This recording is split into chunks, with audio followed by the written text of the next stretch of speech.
I'm Karen Baumann. I'm a PhD candidate working with Dr. Harvey Bootsma at the UW-Milwaukee School of Freshwater Sciences.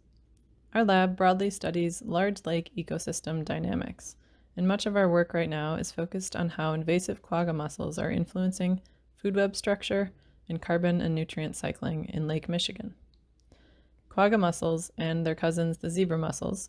are native to the Black and Caspian Sea region and were accidentally introduced to the Great Lakes in the 1980s and 90s through the ballast water of cargo ships.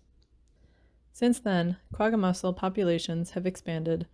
and they are now carpeting almost the entire bottom of Lake Michigan.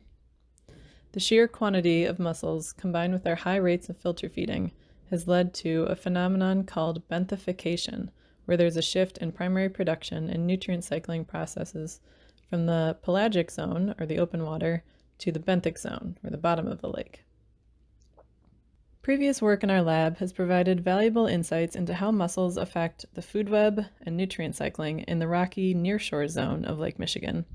but the effects of quagga mussels that are living on soft substrate in the deeper offshore zone are currently not very well understood. So in 2023, we dragged a half-ton, 10-foot wide steel plate behind our research vessel, the Niske,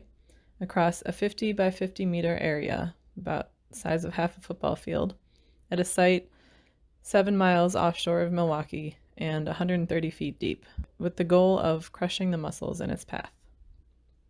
We wanted to both test methods of mussel removal in an offshore soft sediment environment and to establish a mussel-free area to better examine the effects of mussels on the exchange of carbon and nutrients between sediment and the overlying water column.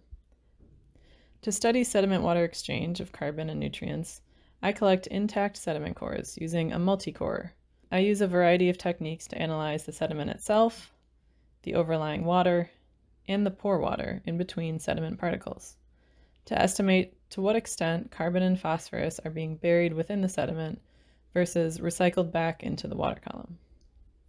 I'm also examining the other benthic invertebrates and the microbial community to see what role they play in these processes.